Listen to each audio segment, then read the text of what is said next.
Bersyukurlah ada pasanganmu, ada iparmu, ada menantumu menjengkelkan. Karena itu yang membuat Anda bisa belajar sabar asli. Ya Tuhan Kristen. Tuhan kenapa iparku belum mati-mati. Jangan gitu-gitu doanya. Nanti justru kau yang lebih dulu mati. Ada apa sih Kristen ini? Tangkap. Pernah dengar namanya Christian enggak? Christian, pernah dengar nama Christian? Penyanyi apa? Oh, petinju, tahu. Ayolah, jangan mental pecundang lah. Christian itu pertama juara Kabupaten Banjarnegara. Begitu juara, dia mau juara provinsi. Jawab dengan benar. Mana lebih berat lawannya? Memenangkan juara kabupaten atau provinsi? Tetap dia mau nggak? Itu Kristen. Ketika dia juara dunia, kelas bantam WBA, dia paling lama termasuk kelas bantam WBA, mempertahankan 10 tahun. Kalau 4 tahun dia juara, terus pelatihnya bilang, Christian 4 bulan lagi akan tanding. Dengan siapa? Dengan juara kelurahan Pesing. Jadi kira-kira semangat nggak? Nggak. Pelatih jangan bercanda dong. Loh kenapa?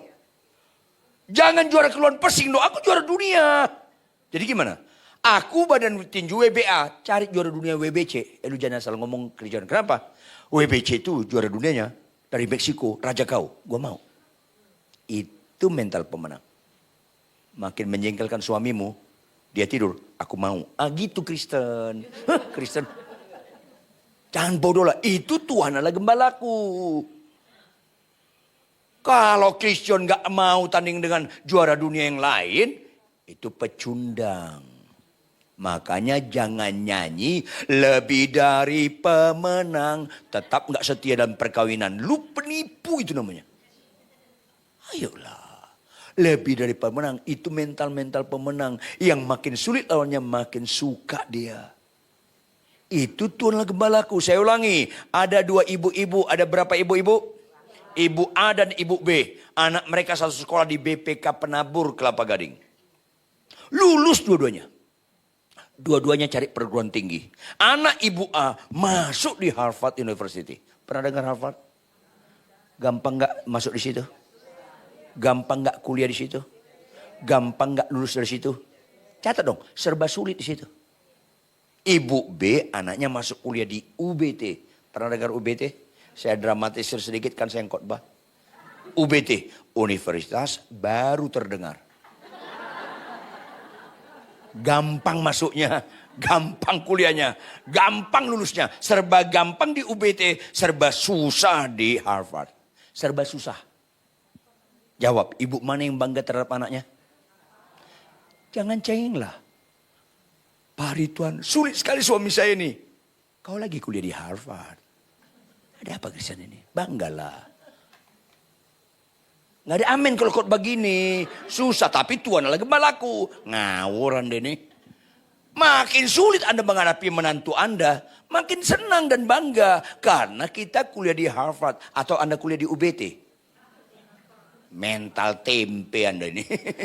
Ayo dong. Makanya lembaga kekelaman. Makanya kita ngerti ayat selanjutnya. Kita coba percepat ayat-ayat terakhir. Ayat 5, ayat 6. Ayat 5, engkau menyediakan hidangan bagiku di mana? Halo, artinya apa? Joy. Tahu nggak Anda? Kalau orang stres, orang ketakutan, orang khawatir, paling awal diserang apa? Pencernaan. Kalau orang stres, orang marah, sulit makan.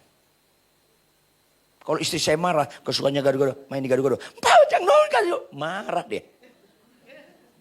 Kalau ada orang marah-marah dikasih makan, dia lahap, itu kesurupan. Kesurupan itu. Gelojo itu. Ini bicara apa? Kenapa engkau menyediakan hidangan bagiku di hadapan? Sesulit apapun, tetaplah mengucap syukur dalam, bersukacitalah senantiasa dalam.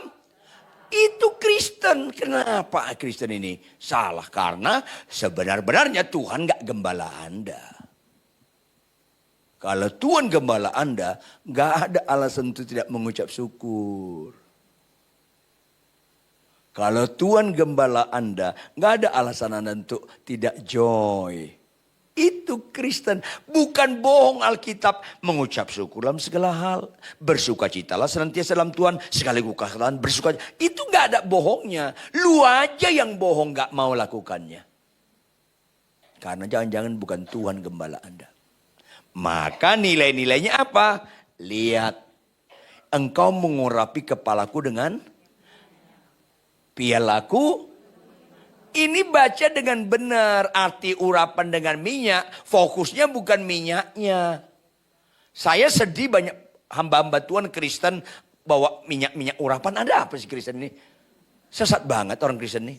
Minyak itu bicara proses. Makanya kalau lumpuh berjalan, mayat bangkit, laut terbelah itu tanpa proses seketika. Kalau istri tunduk pada suami itu proses. Itu minyak. Kalau di Indonesia minyaknya dari kelapa. Prosesnya panjang nggak? Panjang. Pertama kelapa itu diapain? Hebat sekali. Enggak dong, dijatuhkan dulu. Kemana lu parut bisa? Ya Tuhan. Cengeng, langsung dapet sih lo. Harus diambil dulu. Emang kelapa udah tersedia di rumah? Emang tersedia di pasar? Diambil dulu. Rata-rata kita di atas. Tinggi, sombong. Harus jatuhkan dulu. Nyambung gak sih? Kelapa itu di atas. Jatuhkan dulu. Udah jatuh langsung jadi minyak gak? Diapain berikutnya? Dikupas. Udah dikupas terus ketemu batoknya, dibelah. Semua kita ini ada sabut kayaknya lembut ya. Dalamnya ada keras kepala. Rata-rata kita punya ada keras kepala. Anda dan saya punya keras kepala batok. Kalau bicara minyak begitu, udah dapat batu dibelah, udah terbelah diapain? Dicungkil atau diparpol. Rata-rata kalau minyak pabrik besar dicungkil. Seringkali Tuhan kirimkan suami, ipar, mencungkil sifat-sifat dasar kita. Dicungkil. Makanya kalau dicungkil bilang sama Tuhan, lanjutkan Tuhan, lanjutkan. Itu norak. Itu dicungkil. Udah cungkil langsung jadi minyak enggak? Dijemur.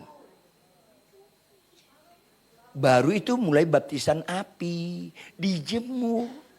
Supaya hangus kelakuan-kelakuan licikmu itu. Baru setelah jemur diapain? Diperas. Udah diperas diapain? Disaring, disaring dan disaring. Itu baru jadi minyak. Arti minyak itu urapan proses. Kok dibawa minyak urapan? Susah Kristen ini. Proses itu. Makanya Daud ketika diurap